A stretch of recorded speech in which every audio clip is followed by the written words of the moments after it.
Jia Zhangke's Platform is an extraordinary film. I loved it the first time I saw it, before I knew anything about the history of China in the 20th century, but it's only become more of a spectacular piece once I've come to understand its historical and political poignancy. But even here, Jia's film is ultimately set at the ground level. It is concerned with individual people and their very human joys, struggles, dreams, diversions, and so on. Anyone interested in understanding modern China should see it, but really so should anyone who just likes excellent films in general. Platform is set over a period of 10 years or so, roughly covering the years 1979 to 1989 in Fenyang, the hometown of director Jia Zhangke. It is an average-sized town in Shanxi province, which stands in, well, as a kind of Chinese everywhere. Platform is concretely about a theater troupe of many young performers. At the beginning of the film, they are state-supported and perform dull state propaganda in Mao suits. At the end of the film, their troupe has become privately owned, and they play Western-style rock and pop music in flashy costumes. Changes that are just as dramatic occur in the China around them, as the Deng Xiaoping-era liberalization policies transform the country. To paraphrase Philip Short's biography, Mao, A Life, it was in a remarkably short amount of time that China transformed from a repressive dictatorship, run by a decentralized, fanatical Gestapo of Red Guards, to a neoliberal powerhouse that had most of the problems and many of the joys and freedoms of any Western country. Platform runs 154 minutes. If you compare the China at the beginning of the film to that at the end, the dramatic shift is apparent. But the film is long, slow, and minimal, to the point that these changes are only apparent at a broad level. We see hints of a shifting China only as they emerge in the lived, involved world of its protagonists. The opening scene after the credits prologue shows one of the main figures, Cui, who has just started wearing Western-style bell-bottom jeans. His mother thinks they are ridiculous and warns him that they'll bring the wrong kind of attention. A neighbor mocks them, saying he won't be able to do any manual labor in them. Slowly, other small changes follow. Girls getting perms in their hair, Western movies being shown in the theater, more public restaurants opening in the town, TVs in homes, and so on. Platform begins 3 years after the death of Mao. The chaos and turmoil of the Cultural Revolution is long over, but the revolution casts a shadow over the entire film. I can best compare the mood of the film at the beginning to the morning after a massive typhoon has wiped an entire town away. The characters in Platform wander around what seems like a purgatory, a country whose culture has been wiped clean. And indeed, this was the explicit aim of the Cultural Revolution, in their effort to wipe out the so-called four olds of old ideas, old culture, old customs, and old habits. It was this which resulted in all the destruction of cultural heritage sites and ancient documents in China. But nothing was put in place. The Red Guards failed to realize that with no past, a country can have no future. And their vision for China brought forth nothing but repression, pain, and the severing of a people from their history. A history which is one of the richest and most ancient on planet Earth at that. This leads to some rather interesting dynamics in the film. Most of the film focuses on its young protagonists. They don't really have their ages explicitly revealed, but most of them seem to be in their late teens or early 20s at the beginning of the film, and in their late 20s or early 30s by the end. As such, many scenes feature them rebelling against their parents in small, understated ways, like wearing Western clothes, being open with their romantic involvements, and the like. Their parents still hold a lot of weight, and they are quite concerned about positive relations with them. Even the Cultural Revolution could not fully wipe out the Confucian doctrine of filial piety in China. But what is so unusual about this time period is that the old fogies or establishment represented by their parents is the Maoist party line. It is in opposition to Western movies and fashions and so on, but these Maoist ideas are by no means ancient to China. These parents, who now represent the some 50-year-old establishment of Mao and Lenin, probably grew up in families who believed in the some 2,000-year-old establishment of Confucius and the Buddha. It is a country where even the conservatives can't do much more than act out the form of conservatism. How do you rebel in a country where rebellion is the establishment?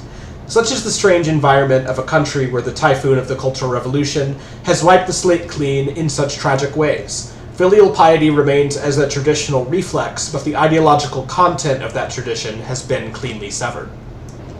I have heard that if you go to China today, you can still find peasant homes out in the deep countryside which have portraits of Mao up in the front hall. Some 50 years ago, these were probably the houses which still had portraits of gods of the hearth up in their place. History moves slowly in the countryside. It's no surprise that the word pagan in Latin literally means of the countryside. People there do not give up old ways as easily, nor do they adopt the new ones as quickly. As a theater troupe, the protagonists of Platform are often on the road. As such, we get a good sweep of two very different worlds of China at the time that nevertheless are both being rapidly built up and liberalized. One scene shows the troupe visiting a small town which is receiving stable electricity for the first time. The people there sing praises of the CCP before turning it on. And it feels genuine, nothing like the mindless obedience tests of the Cultural Revolution. At the same time, this rural development is two-faced. Another scene shows the troupe stopping in a small town where the trees have been stripped from a mountainside. The men in the town have few options besides working in the recently opened coal mine. Here we see the dark underside of China's economic miracle. China under Deng Xiaoping was put on a fast track to become the world's second largest economy, but that track would be the same one that made it the world's largest carbon emitter and producer of live leak videos. But trying to bridge the gap between the worlds of the city and the countryside is a perennial problem in China. It was the oppression and alienation of the country folk that led to the fall of Jiang Jieshi and the success of Mao and the CCP in the first place, as Mao managed to build up his base by focusing on these rural communities. But the bridge could never be totally crossed even under Mao. No matter how many young bourgeois students were forcibly sent into the countryside and forced to become class-conscious through back-breaking labor, these kinds of different lifestyles and values do not so easily change. Of course, this continues to be a problem in modern China, no matter how many expensive cities are created that become dilapidated ghost towns.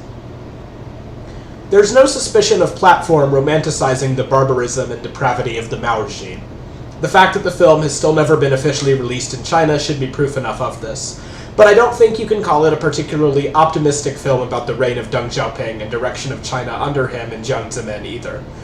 It's a film full of ambivalence. The primary mood of its characters is one of uncertainty and hesitation. The events of Tiananmen Square in 1989 are not directly shown, but are palpably sensed. The institution of the one-child policy leads to a lot of families put in difficult spots. Industrialization of cities leads to them developing a very modern sense of non-place. Jia's film is largely in his hometown's thick dialect, and we have to wonder how much this kind of regionalism will be flattened out in the future. In the end, though, the film's protagonists are thrown into the forces of history, and the best they can do is to try to look forward to whatever the 21st century Chinese dream will be. Some modern Chinese might look at Platform and feel some nostalgia for a time when China was comparatively free. Don't get me wrong, Chinese under Xi Jinping today still have freedoms that could never have been imagined under Mao. But there is an air of openness with the West in this film. It's a guarded sort of openness, which is still a bit skeptical and hesitant. But there is curiosity and positivity. Globalization here still appears as a liberating force, not a source of competition and grievance. But perhaps there are some unsettling hints in the industrialization shown here as well. When I look at the China of this film and China under Xi Jinping, I wonder how much of the difference comes down more to the introduction of mass-scale surveillance systems than any innovation in policy. Maybe Kaczynski was right about the technological structure of a country having a larger effect on freedoms than its political structure. Jia depicts all this with a quiet, understated grace. I haven't talked very much about the aesthetic qualities of this film, but it is visually quite beautiful. Almost all scenes are single long takes with a static or mostly static camera. There are pretty much no close-ups. There's no non-diegetic music. It's full of realistic, stilted dialogue, punctuated by bursts of friendly warmth. It's often shocking how humane and warm these people are who were children in a time of chaos, bloodshed, and strife. If you are at all interested in understanding modern China, all of Jia Zhangke's films are an excellent window into it, but Platform is, in my opinion, the most outstanding of them all.